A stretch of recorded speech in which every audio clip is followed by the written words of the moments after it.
I'll do it.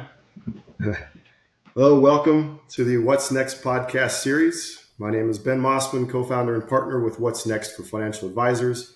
I am joined today by my dear friends and colleagues, co-founder and partner Bill Rambo, managing partner and co-founder Tate Kirst, the most important member of our team, Brandon Kirst, man behind the curtain, our marketing and resource associate, pulling all the levers, making sure this podcast goes off without a hitch.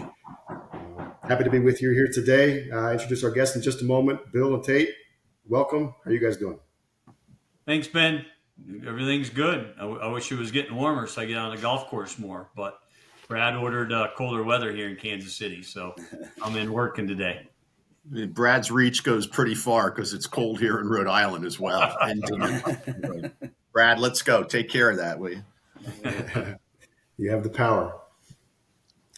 Yeah, well, this is a topic I certainly was excited about. And as I was thinking about this, kind of getting my thoughts together today, thinking back in all the years that I've heard advisors talk about this, to where it's presented a pain point, a level of concern for many. It's been a lot of years, and certainly with the way the industry is going, I don't know if that slows down at all. So we're very excited to have our guest on with us, an industry expert in the field of investment management, portfolio management, to talk a bit about what advisors are struggling with, how their services can help, but also what he's seeing from his side in the industry. And before we get to the formal introduction, I just want to take a step back. For those that are not familiar with how we structure our podcasts, we've got two basic categories, way that we divide these into two. The first is what we call a story to tell. And that's not necessarily focused on the technical side of financial services, but more about featuring somebody who has a story or a unique perspective, or a different viewpoint on the industry, or even outside the industry that we feel like our advisors can benefit from hearing from, but also our subscribers at large. On the flip side of that is what we call how we do it. And that's where we get more into the technical side of the financial services industry, where advisors are winning, what they're struggling with, the outlook of the landscape of financial advisory and financial planning management. All those come into play, and that's certainly where our focus is today. And we are excited to feature our guest, Brad Kaspar with LSA Portfolio Analytics. Brad actually in LSA came to us we met Brad through an advisor contact, an advisor referral. So what had happened is we had an advisor who had finally, after years in the business, raised his hand and said, I've been managing portfolios for a long time. I don't have the time to do due diligence anymore. I don't know how many model portfolios out there. It's a mess. I don't even know where to start to fix all this, but let alone how to build something that's sustainable going forward. So he started to ask his colleagues at his broker-dealer who's struggling with the same thing and what are they seeing. What he learned is, one, he was not alone. Many advisors are struggling with the same thing. But two, this name LSA popped up a couple times, and he brought it to our attention. We have had the pleasure to get to know Brad and his brother Ryan Kaspar at LSA over the last year or so, both personally and professionally, and thought it was a great opportunity to bring Brad on to talk a bit about what he's seeing in the landscape of portfolio management and tell us a bit about LSA and how they help. So without further ado, I want to introduce Brad Kaspar with LSA Portfolio Analytics. Brad, welcome. How are you doing this morning? I am doing great, and I'll start with a disclosure. I don't actually control the weather. In fact, I have to travel to go find good weather, as I just got back from Arizona and back to cold, rainy weather of the Midwest. So full disclosure, we do manage risk for a living, but we can't control the weather. No, we'll take that. That's it. Brad, thanks for taking some time to jump on with us. If you wouldn't mind, tell us a bit about LSA, and please go into your respective role with the organization. Yeah, well, first of all, thanks for having me. I love these formats. It's a great way just to kind of share some good stories and get out there and share ideas. And I think 2024 for us, it'll be the 20th year that we've been in business. We started this back in 2004. And to be very candid, in 2004, I was sitting on the advisory side of the table trying to grow a book of business. It was in a family-run practice, an independent RIA that today manages a little over $1.5 billion in fee-based assets. And in 2004, we were trying to answer the question that you just posed, Ben. It was, how do we help grow our book of business and really start to create systems that allow us to simplify so that we can, scale at the level that we wanted to. And one of the things that we were constantly, having trouble with was, do we outsource the research and the trading and the reporting, or do we do it in-house? And I think even today, 20 years later, advisors are still trying to answer that question consistently. And so what we decided in 2004 was to build a research shop in-house. And the reason we came to that conclusion was back in the early 2000s, a lot of the third-party money managers that were out there were much more expensive than they are today. I mean, back then you paid 75 basis points to 100 basis points or 1% to outsource your strategies or your solutions. And at that time, they were still using predominantly mutual funds and ETFs. And so the problem that we had with that, well, gosh, if I have a 1% third-party money management fee, call it a 1% mutual fund expense ratio, and then me as the advisor is trying to tap on another 1% for my advisory fee, gosh, I was 3% all in. And so all of a sudden it became wildly expensive. And we thought that was pretty interesting insight at the time. And I think the markets agree with us because most of the third-party money management shops that are out there now are much less expensive than what they were in 2004. So the cost didn't really resonate with us. The second thing that didn't resonate to us was we did not want to be a pass-through of information.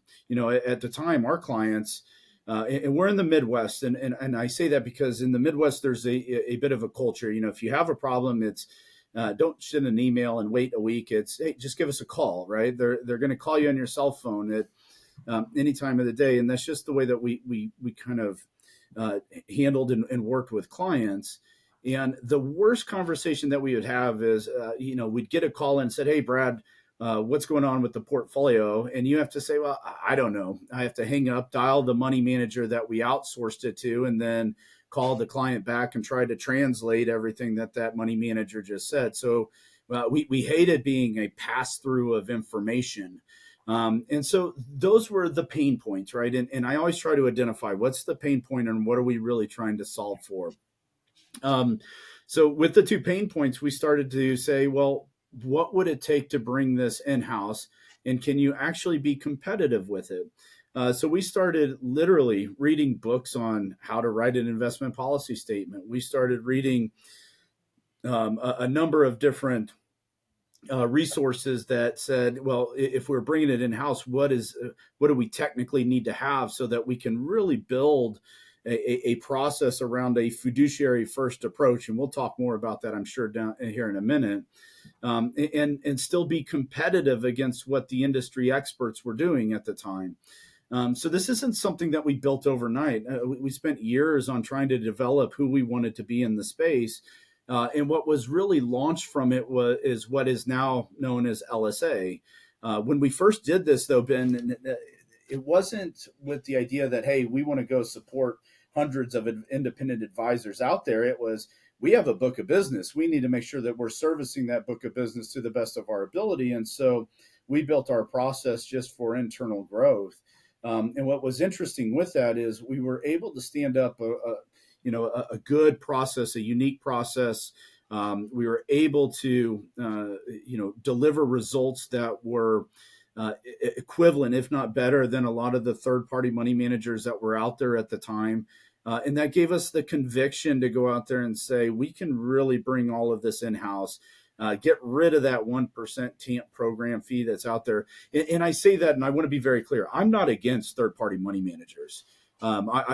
We have always lived in this world where we believe cost is only a problem in the absence of value, right? Meaning I will go pay an appropriate fee all day long if there is value that I'm receiving on the backside of it.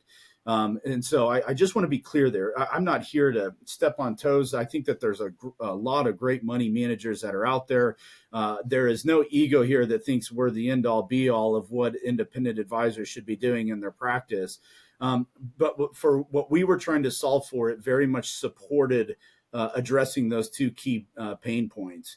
And in 2005, we had some colleagues that, we traveled around to some of these conferences, and they were asking what we were doing. And unbeknownst to us, it turned into a pretty unique business model that, fast forward to today, we work with a little over 450 independent advisors that are out there.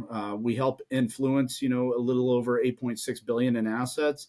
And again, the influence is the key word there. We're not tapped into advisors' clients. We're not trading the accounts. We're simply running research. We're providing a fiduciary first process that advisors can tap into, and allowing those advisors to still maintain full control of their practice and make those final decisions. And 20 years later, there's still a need for it, as we still find some good growth year in, year out. And it's interesting. Long-winded answer. Yeah, that's great. No, and the background is important. It's always interesting, the evolution. You hear about these businesses where it may start with just trying to fill a need or fill a void internally, and how that blossoms into something that can really be beneficial across the board. So that's helpful to know. I mentioned before your brother and the Kaspar name. This is truly a family business, is it not? It is. So the private practice my father started a little over 38 years ago, and I'll brag on my father for a second. He went independent in the 90s, and he went full fee-based in the early 90s. Prior to that, he had worked within the brokerage firms around the Kansas City area. It was George K. Baum and Payne Weber were a bit of his stops along the way in this journey. And I share that because in the early 90s, he was going from coming from a position as a wildly successful broker, receiving the commissions. And he didn't feel that was in the best interest of his clients in the early 90s, was pretty unheard of. And overnight, he said, I am doing this the right way. He went fully fee-based, which went from a tremendous, lifestyle to starving pretty much overnight. He had to rebuild everything that he did. And I will tell you, I don't know that this day and age with my family, if I'd have the guts to make that kind of leap of faith, but I'm sure glad he did, because it set us down a path where the practice has been wildly successful. We still have family running the private practice side. LSA is now a separate business from that private practice. We split it in 2008. These were two living, breathing entities that needed their own runways to go out there and try to grow. That said, we can walk through a set of doors and still, sit in a conference room together. So we very much have been fortunate. I know a lot of people can have the war stories of working with family, but ours has been it's been very good so far. I'll put it that way. Yeah. No, that's quite a story as you think about that, Brad, what your dad did in the early 90s, where advisory wasn't a thing. And it was about, gaining that commission and selling what you had on the shelf. So it says a lot for the foresight that was there. And obviously what you and Ryan have done as you've continued to build the book is impressive. And we look forward to hearing more about that as we go. What's interesting with that statement, Tate, is he did it for the right reasons, right? There was a conviction there. This industry is just plagued with the gray area all over the place, and what we've always tried to do is just operate in black and white, right? There's a right way of doing this, and there's a wrong way, and I say that like we have 0 rev shares with fund companies. That was never in the makeup, and there's a number of those examples, but it started with, I think that first decision set the stage of the type of integrity that we were looking to, deliver as financial advisors, and then later as analysts in the role that we play now as model providers and researchers. And again, that's why I said I give a lot of credit to some of those early decisions. I think it really separated the way that we think about the industry. Mm-hmm.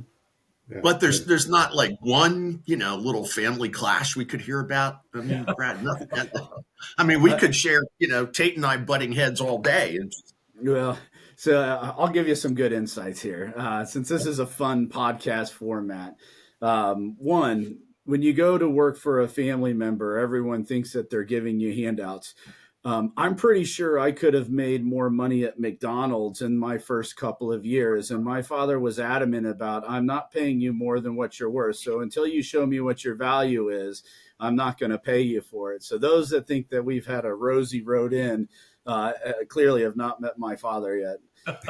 Another story, in the early days, the office, I have two other brothers in the firm as well, and we needed to expand, but we just weren't ready to expand.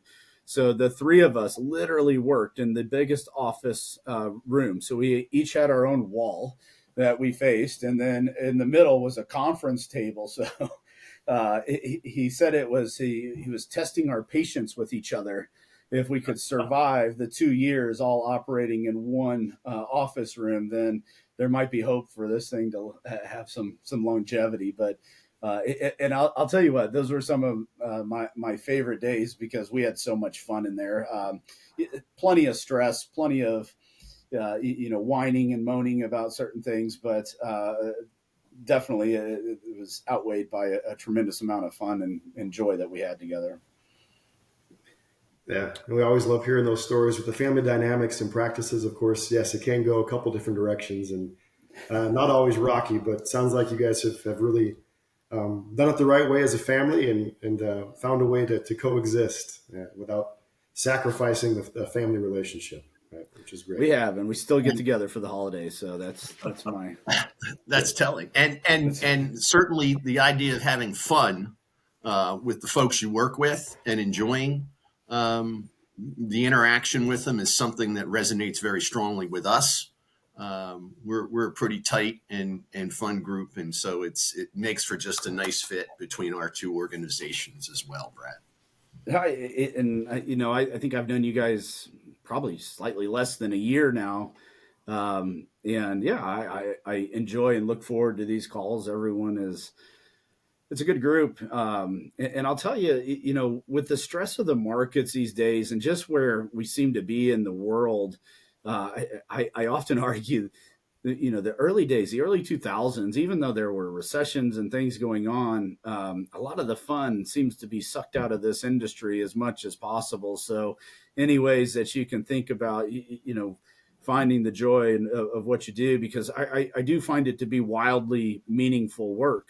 What I think is sad is anymore, if you're in the financial industry, everyone wants to paint you as Wall Street. And I don't think you could get any further from Wall Street with the way that most advisors conduct their book of business or the way that they think about clients. And when you get back to those basics, man, this is a wildly rewarding and I think enjoyable business. But there is definitely moments where it feels like they can suck the fun and the life out of the air, and they being markets, they being compliance issues and things along those lines. Everything that any advisor that's listening to this says, I get it. You don't have to explain any further. There's a number of concerns that definitely keep you up at night.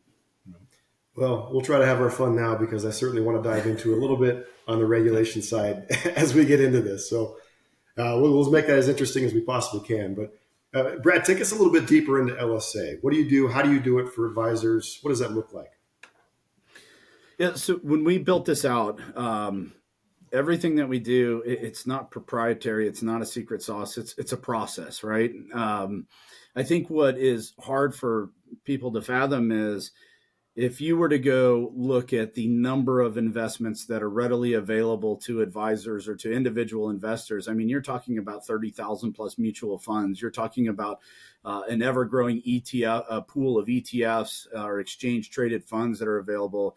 Then you have products like variable annuities, variable universal life. You have 401k, 403b.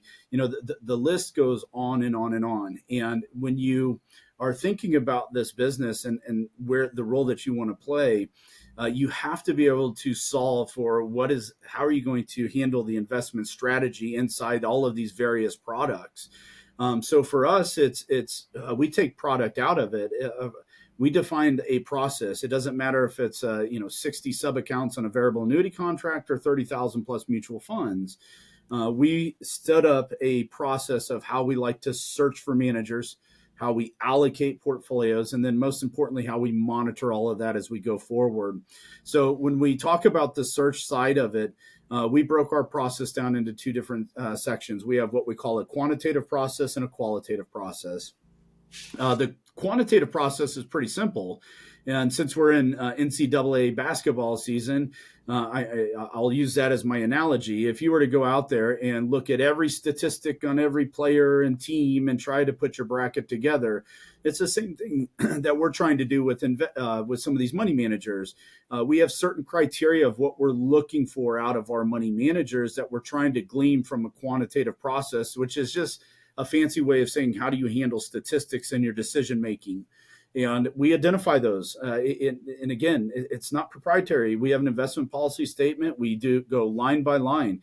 We look for managers that have been able to demonstrate good skill over full market cycles.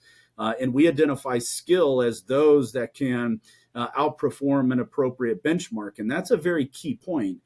Because in this industry, every manager is going to charge an expense ratio. And I'm not opposed to managers making money on what they're doing. But for me, if I'm going to pay an expense ratio, I want to make sure that I'm getting rewarded for the amount that I'm paying for it. So I'm back to my previous statement here. And the way that we go through our quant screens is trying to identify good, skillful managers that can consistently outperform appropriate market benchmarks through multiple cycles. And we have our biases like everybody else. And our biggest bias is to the downside. And I'm sure anybody listening to, everybody says we manage to the downside. We really do. And what I try to tell people is that's not always the best thing.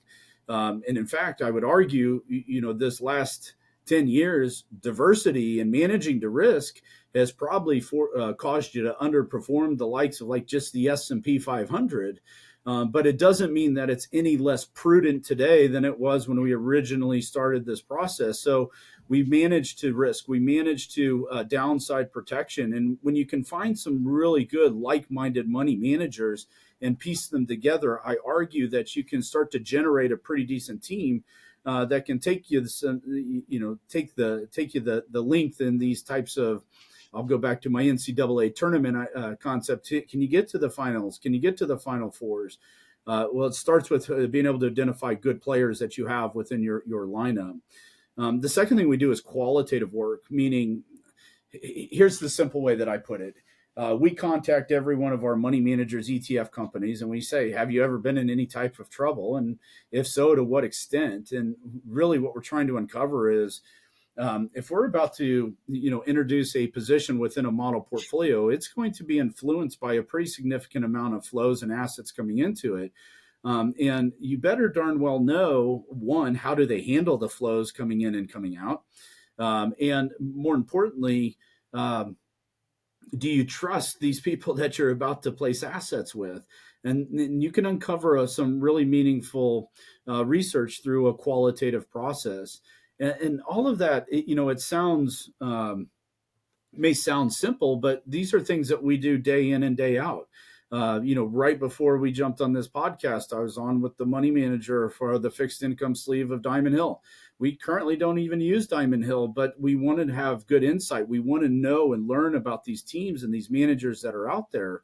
And so we're constantly having meetings. We're constantly running our quant screens. We're constantly doing our qualitative research to try to find good parties that we can identify that have been skillful over time. Then we couple that with an allocation process, and we don't try to get cute with our allocations.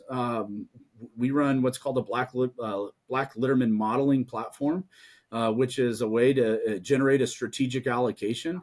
And the way that I position this is we use Black Litterman because it allows us to kind of look forward more so than just trying to drive by looking in the rear view mirror. And I always talk about this. Most of the systems out there are just constantly looking backwards. If I go into like the old Morningstar platforms, the Ibbotson models, a lot of the target date funds, it's like trying to drive forward, looking in your rearview mirror. And I'm telling you, it's problematic. The odds of things, repeating, we might have some, hints of things that remain similar through cycles, but we can't just use historic data as a guideline. And so we build these strategic models. We have an investment policy committee. We do make statements on where we believe markets are going. But I want to be clear, all of our models, we're going to have some fixed income, some bonds. We're going to have domestic equities, international equities. We will make some statements where we think that there's opportunities, and we lean on deep understandings of valuations in terms of how we think about those tilts or those biases that we apply to a portfolio. And then the most important one that I think is most oftenly missed within our industry is the monitoring process. And rightfully so. I mean, this is an industry that for years really kind of touted this idea of just buy and hold over time. The problem that I have with that is if you're not being thoughtful through cycles, you're probably more prone to capitulate. And oftentimes capitulation happens at the worst points in the cycle. Like you can go look at a number of studies of the average return received by the investors out there, and oftentimes they severely underperform a standard benchmark or a blended benchmark of bonds and equities. And the reason they often underperform is capitulation. Like it or not, we're emotional as human beings, and the ebbs and flows of markets can often get the best of us. And typically it's not in the right time that our emotions are driving us to make real good decisions. So really we think of our job from an allocation and monitoring perspective of how do you keep the car on the road? How do you keep them between the lines moving in the direction that you want? And we don't pretend to be perfect. We have down years, we have up years. We try to keep it within a range so that we can, try to find the destination that we're targeting here. And for us, we define the definition of the destination as what allows me to have retirement success, which means making sure that your money doesn't run out, quite frankly, before you die, right? So you want to make sure your money outlives you, and that's our primary goal. And we try to keep it very simple and from that concept. So monitoring is, I argue, one of the biggest things that we do. And we do it a number of ways through, various reports that we can tap into to have a line of sight on. It's through, some updates and revisions to the models over time.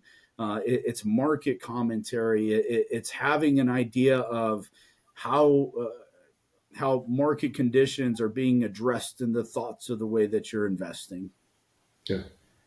Yeah. And you talked about the qualitative, quantitative side of things, and there's something on your website that always catches my attention, and it's towards the bottom, but it talks about these 6.5 hours getting back to an advisor every week. And what would they do with that time? And I would imagine that, you talk about one of those benefits, all the stuff that you guys are doing at LSA behind the scenes to arrive at your, final recommendations for advisors. Your clients' advisors are capitalizing on all that. And that's what you talk about when you talk about getting that time back to them each week. Is that fair? It is. And, I'll tip my cap to the marketing team on our side because I wouldn't even have thought about that as a question to ask, but it was done through a survey that we did years ago. And we just went to our advisor base and said, how much time did you used to spend on running your own research in-house? And the average score came back, around that 6 hours a week of time that's being saved. Now, that's great to hear. And I really did love to see it. But here's the other thing I want people to think about is, are you doing the work? Like oftentimes, if your business is anything like ours, there's 30 things that come up in a day that pull you in different directions. And every time you're getting pulled in a different direction, the one thing that is being neglected is probably the amount of time that you have to drill down into those fund manager reviews, the time that you have to think about your allocation and think about markets. And I don't say that like, shame on you for doing it. We get it, right? Business is the day-to-day business activity just gets in the way of your ability to truly focus those 6 to 10 hours that you probably needed if you're going to run your own models. But that said, I know a lot of really successful advisory firms that do it themselves, and they love the research. And one of the things I have really grown to love about what we do is I think we play well with the do-it-yourselfers, right? We're not trying to take all of the ownership away from you. These are models you can tweak, you can edit, you can do whatever you'd like to these models. You maintain full control. What we have found is we kind of operate as, here's a good core starting point for majority of your portfolios, and it frees up a little bit of that time so that you can make some of your own statements on top of these models. So yeah, I think the process allows the freedom, gives a lot of freedom back to advisors. To an old mentor of mine used to call it staying belly to belly with clients and growing your book of business. I haven't heard that one in a while. Yeah. Belly to belly. Okay. Well, and one thing, Brad, that some advisors focus on, you free up that time for them. They'll turn around and they'll focus that saved time on the top priority of the day. And sometimes that actually means even going out and generating more business. Could mean be taking care of something on the personal side, but that's a key message that we like to deliver them. When you find an opportunity to save that kind of time, don't let it slip away. Make sure you're capturing it. And even if it's to go do something with the family, that's great, but make the most out of that time saved. And that's a tremendous saving and a financial value as well. Well, and my wife's a therapist, so I'd be remiss if I didn't say, take the time for yourself. Go play the extra round of golf. This is a wildly stressful business.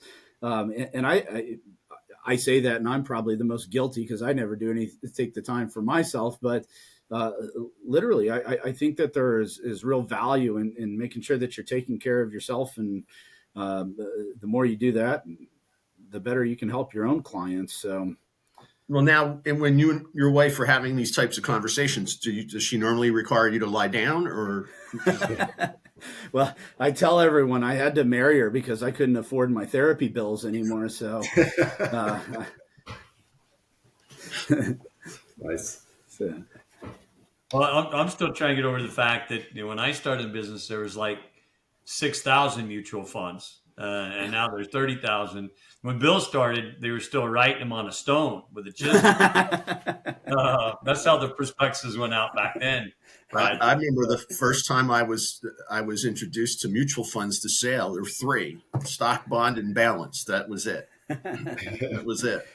Yeah, 30,000. Now, please keep in mind that includes all the various share classes. And good Lord, we could do a whole show on the obnoxiousness of share classes these days. But and we probably should, because I think that there is an important message within that. But yeah, today 30,000 plus funds that float through our database on full mutual funds. And I think ETFs are going to get there too. Just wait. Okay. No, it's a big universe to get your hands around, and the work you do helps to streamline that, and that's kind of what we look to focus on with our folks as well. And I think that's why we've gotten some synergy, between us, and we like talking to each other. We're like-minded as we look forward. Yeah, and I should disclose, we don't really do much with non-traded products.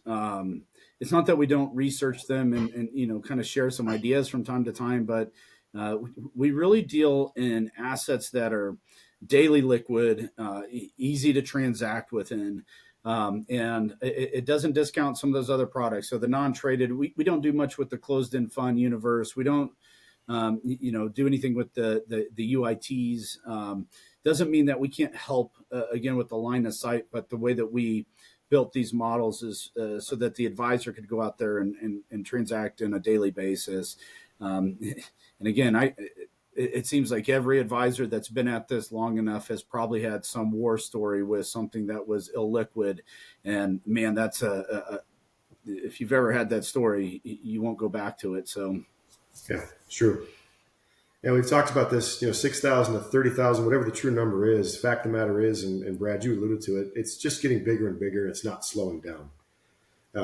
And Bill, I'd like to hear from the what's next side, a little bit of perspective on this. And Brad, I want you to weigh in on this too. But Bill, in your work coaching and consulting advisors, what are you seeing? How are you seeing advisors respond to this ever expanding investment landscape? And what are they doing within their practice, if anything, to respond to it?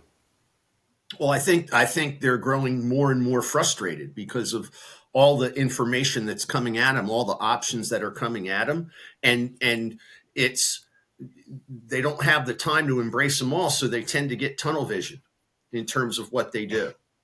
And I think Tate would be able to add on top of that some keen insights as well.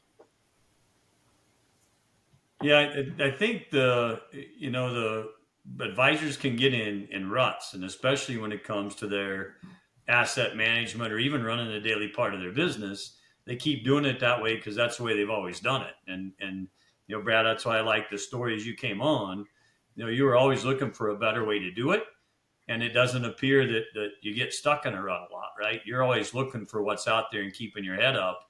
And I think that's what happens to advisors, right? There are advisors operating today the same way your father did 40 years ago.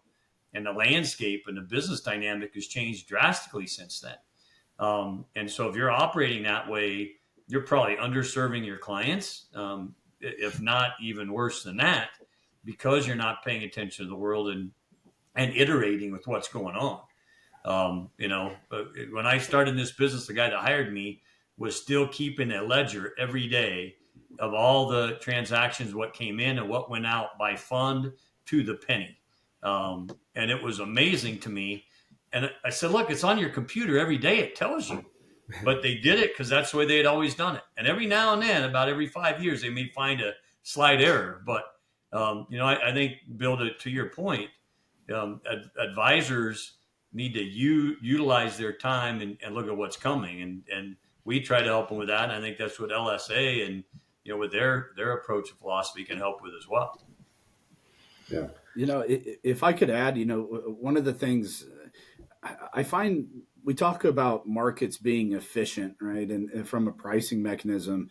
But I also think as an industry, it's wildly efficient as well. Like, we have grown dramatically in terms of what advisors are looking for. The industry's provided. We've seen, the reduction in some of the prices of money managers, of third-party money management. It's come down. And even today, like, there are a lot of what I call the freemium platforms that are out there. And I talk about them openly because, one, they're competitors against what we do. But you could go to a Vanguard, you could go to American Funds, TIAA-CREF, iShares. Everyone seems to have their own model portfolios or series that they make available to advisors as well. And but here's my counter to it. You can tap into those, right? They're free, but make sure you understand what you're stepping into. One, if you're on an open architecture custodial platform, you go to them because you want inventory, meaning I want the access to those 30,000 plus funds. So why would I go to a Schwab or a Fidelity and then go buy all, American Funds portfolios or an all TIAA-CREF portfolio? To me, I think that's a breach of fiduciary responsibility because you went for that inventory, yet now you're getting laser focused and just using these. Now, that said, I don't disagree with some of these models, but my point to you is if you want to use them, just go direct to those fund companies. It'll be more cost effective to all of your investors out there. The second thing, the second issue that I have is when you think about the outsourcing to some of these platforms, I often argue that when you have an all Vanguard model or an all American fund, it doesn't matter who you're utilizing. You have to ask yourself who is winning within the making this research available. With LSA, again, we're agnostic. Vanguard's not paying me under the table to go out there and say, hey, use this fund. If we use a Vanguard fund, it's because we screened them against the other 1,500 funds within the space. And we said, hey, congratulations. You have a great money manager that is filling the void of what we're trying to utilize within a portfolio. And from, again, a fiduciary perspective, I think that is a more practical way of going about the fund selection, the way you think about investments. And Tate, I loved your comment. Yeah, as the landscape grows, I mean, gosh, we just did this the other day. The number of Morningstar asset classes that are out there right now is wildly different than what it was 20 years ago. Yeah, there's good and bad to that, but I say that because you need to be able to identify who are the good and managers within each one of those individual asset classes, and the list is ever growing. The mandates of managers are ever growing and changing. So you just need to make sure that with all of these options, how can you simplify it and still keep your independence and make sure that you're meeting that fiduciary standard that you're going to be proud of and that your investors will be able to, acknowledge and see as well. I'm glad you mentioned that word, Brad, because I was going to bring it up. The agnostic approach. It's there aren't a lot of people benefiting from that out there because of tunnel vision and the landscape and how big it is. So I'm glad you made a point of sharing that as a keystone of your approach. Now, if we could take a 30-second break to acknowledge our sponsor, who is Vanguard. I'm just kidding. Brandon, you're probably going to have to edit that part out. Wow, keep it in. You got to have fun. Well, you talked fiduciary duty, and you've alluded to a couple of these elements, and I talked about it before as well. Compliance certainly has a role in investment management and portfolio management for advisors. And we are hearing, Bill, I know you and I have talked about it several times, advisors that are hearing about potential SEC rules. Obviously, FINRA has already weighed in on most of this. DOL has taken a bite. The landscape there, of course, is changing too. Brad, what are you guys seeing from your side on where the regulatory environment is going related to investment management?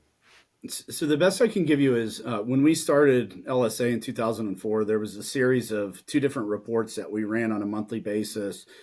Today, we run 8 different reports. One of them is a quarterly, the other 7 are a monthly report. Each one of those reports plays a role in the way that we try to identify tracking through the process of building those portfolios and monitoring them over time. And I use that as an example. You're talking 20 years later, you went from 2 to 8 different reports as the standards of what the SEC has been, and not just the SEC, the states, the DOL, all regulatory bodies are constantly in motion and change. And I find one of the most difficult things is to try to stay ahead of what they're doing. But we have prided ourselves on making sure that we have really good documentation that supports the process of selection, the process of construction and monitoring. So I really like the way that we have these set up. Now, there's other aspects of regulatory issues that have been plaguing the markets for quite some time. The biggest ones that I see right now are kind of the share class issue, and we seem to be kind of on the tail end of this. But there was a massive movement on best execution share class. And this is really penalizing people that were really what it was doing was penalizing the bad actors that were charging an advisory fee and still collecting, a 12B1 somewhere on the back end, which is a clear sign of double dipping and absolutely wrong. But 95% of the advisors had nothing to do with that. So now they're getting, scrutinized by, did you still use the best execution, which is the lowest expense ratio share class that's out there? We do run reports that help you with the decision-making process, but unfortunately, that's an availability issue, one that I still encourage advisors to make sure that you're staying ahead of.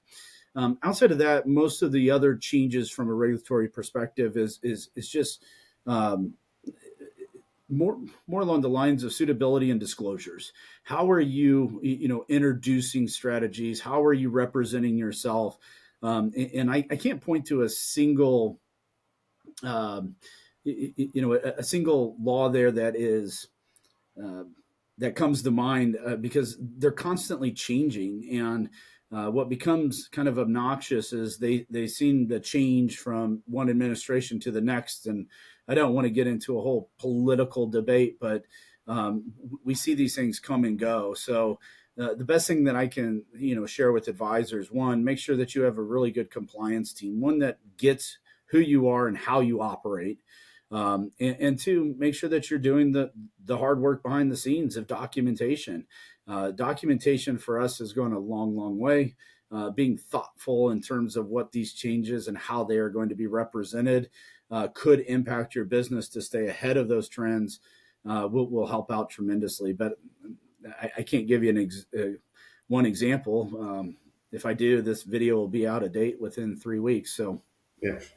Well, good. And all that, the research you put into it, you mentioned the investment policy statement. Advisors that work with you, utilize your services, do they have access to all that information? They do. And man, there's a debate in itself, right? So the debate goes this way. I don't want to use an investment policy statement because it holds me to a standard. Well, the counter to that statement is, well, you're held to that standard whether you like it or not.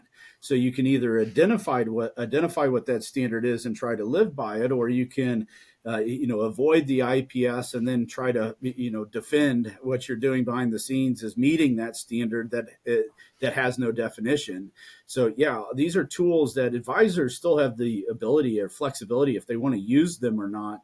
We do have our IPS out there for those that want to tap into and be able to utilize it. And again, these are all tools that if you're sharing with your compliance teams, I think you'll get some positive feedback from. I mean, these are just ways of, CYA, making sure that you're checking the boxes of what these regulators are going to be looking for.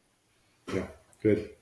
Certainly worth looking ahead to all this. There's more changes coming. We know that's a certain element in this business for sure. So, Brad, if I'm an advisor, I'm similar to the one that introduced our organizations, and I'm raising my hand and I'm saying I need help, or I'd like to talk to somebody about this to see what that would look like. How do they get a hold of you guys? How do they reach out? Just go to our website, lsabeta.com. Every advisor that we have, we push them through a 1-week trial. We're not a high pressure firm. Come in, learn about who we are, what we do. And most importantly, take the week, take 2 weeks, take 3 weeks. It doesn't matter to us. The advisors that work best with us are those that really understand who we are and what we're trying to do. And they know that they can set it up properly on their platform and have success. I don't want to be a drag on your business, right? So if you step into this, say, gosh, I thought you said you were saving me 6 hours. Now I'm up till midnight trying to figure out how to trade models. That's not necessarily helping you, right? So take the trials, take the demos, make sure that you can utilize the research appropriately to help scale your book of business. And then we're here to answer any questions along the way. But again, lsabeta.com, you can email us, support@lsaportfolios.com, and we will make sure that we get you taken care of. And of course, advisors can also find us through you, and we'll post all this. Brandon will have all that contact information because that's what he does, and he does it very well. I want to make sure we touch on another way in which you support the advisors that work with you, and that's your annual conference, and that's coming up later in the year. Can you talk a little bit about that? I will. So in September of this year, we're going to have our national event. It used to be every 18 months. In a post-COVID world, it's been drug out a little bit longer, but we're going to do another live event here in Kansas City. Anybody's welcome if you're a member. If you're not a member, you can still join, but you have to pay your way in. Our members will be available to come. It's usually a 2 to 2.5 day event. We bring in a lot of money managers. We bring in some economists. We bring in a lot of tech people as well. We're big fans of research, and there's some really good tools out there. Again, what I try to share with everyone, the people that participate in those meetings as some of these tech providers, again, we're not compensated from. These are just good tools that we have found value in over the years, and we want advisors to have an introduction to it. Because I think that there's good ways to, if we can help you, grow or improve your book of business, to us, it's a value add of what we try to do. And that includes, like, when you get demos into our site, we have an entire marketing library in this as well. I'm not trying to become a marketer. Nobody in our firm is. We had access to tap into some really good marketing information. So what did we do? We said, well, that is great. Can we make it available to the network? So it's been fun. We've our conferences, we bring in advisors that are all very like-minded, that share ideas. We have a lot of our advisors that present and talk about success stories, niche marketing that they're doing, different ideas. I think we've had very good responses from these. Excellent. That's just an added layer of support that advisors don't find out there. So one more tidbit I'd like to kind of attack for just a second. And this may lead to you hanging out with us some more later, Brad. But as you look at the whole buzzword out there right now is AI. So as you look at AI from your all's position, any perspective you can kind of share with our listeners on what you're thinking around AI? One, do not ignore it. Right now, we have 3 different AI projects going in-house in terms of how we can utilize it for improving our process of searching and monitoring. We have an AI project out there in terms of it's kind of it's a more defined universe of where you're pulling information from. So one of the big services out there is that Chat GPT. The problem is ChatGPT is crawling all different sites in terms of how it's responding. And if you get a bad actor within a site that it's crawling, you may not have credible information coming back. And so, we've spent a fair amount of time talking about compliance. One of the first projects that we put together was really a ChatGPT-like search engine. But we're defining the sites and the resources that it's crawling. So it's crawling the DOL or the SEC or the individual state sites. So when you get a response from those questions, hopefully they'll be much more credible.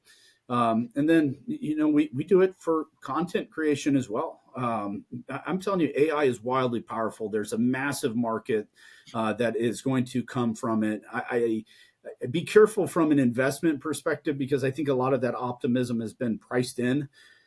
You just have to look at NVIDIA to get that conviction. I mean, I didn't look today, but I'm assuming their price to earnings ratio on NVIDIA is still north of 50 something. So to me, that doesn't scream, it's not a screaming buy by any stretch of the imagination, but what you are seeing is markets pricing in the excitement that AI is bringing to the industry. So don't ignore it. Be thoughtful in the way that if you're attacking this from an investment perspective, just be thoughtful of roundabout ways that you can go play the space. One of the best examples that I can give you is, back when the railroads were being built, everyone was investing in the steel that it was taking to lay all this track. But there were so many different ways to play that. The transportation of materials arguably was equally as relevant as investing in some of the steel manufacturers over the same time. If you can broaden your mind a bit from just AI and Chat GPT and the very limited stuff that we see with it, I think that there's some really great ancillary ways to play this that allows you to diversify away your risk a little bit without being so zeroed in on a singleized asset that could win, may not. But from a risk management perspective, again, we try to broaden those out as much as possible. And as someone as someone who lived through the birth of the railroads, personally, I can attest that there are a lot of things to look out. Figured I'd say it before Tate did. So My father will attest to it. He actually he still brags about his years of laying. He used to lay the railroad ties out there, and back then it was the big, the iron nails and the sledgehammers, and it was an art. So he's quite proud of his days on the railroad. Yeah, well, I mean, as it comes to AI, I don't think you can ignore it, but I think the data you have in house, and even those advisors that are listening to us today, is going to be something that is valuable to you and can be, like you said, searchable and can be of value. So protecting data, I think, as we go forward, will be a kind of a constant hum behind the scenes with AI. So thank you for sharing your ideas there. Yeah, and don't get me wrong, I have my concerns with it as well, because that kind of power can get abused very, very quickly. But I think if we can put the guardrails on it and find ways to lean into it, there's some really unique things that it can do for you. Cool. Yeah. Thank you. I mean, don't tell my wife, but it actually wrote my last anniversary card. So, Brandon, that one we can edit that out, right? no, Just in case. That's another hour of therapy I'm sure is coming my way. So. Brad, thank you so much. Great information. We could probably turn this into a 5 or 6 part series, and maybe there's something there to look at. But we certainly appreciate you spending some time diving into some of this stuff. LSA Beta is where you can find them. You can find us at what'snext.coach. Brad, thank you. Appreciate any closing thoughts, Brad, from your side before we wrap things up. No, as always, it's a pleasure to be out here and talking with good folks. And I hope people that are listening just find some value or at least some entertainment in what we're chatting about. But I think that one thing I always pride myself is center yourself around good people and good things will happen. And I appreciate the time. Yeah, got it. Bill Tate, any closing remarks? I'll defer to my senior partner. I have no additional thoughts, Brad. It was great. I'm sure we'll do another topic here in the not too distant future. Thank you. I just want to say it as well. Thank you for your time and lending some of your insight and expertise. Truly enjoyed it. Great. And thank you, of course, to Brandon Kirst for making it all happen behind the virtual glass. I'm Ben Mossman on behalf of my partners, Bill and Tate. Thank you for taking some time.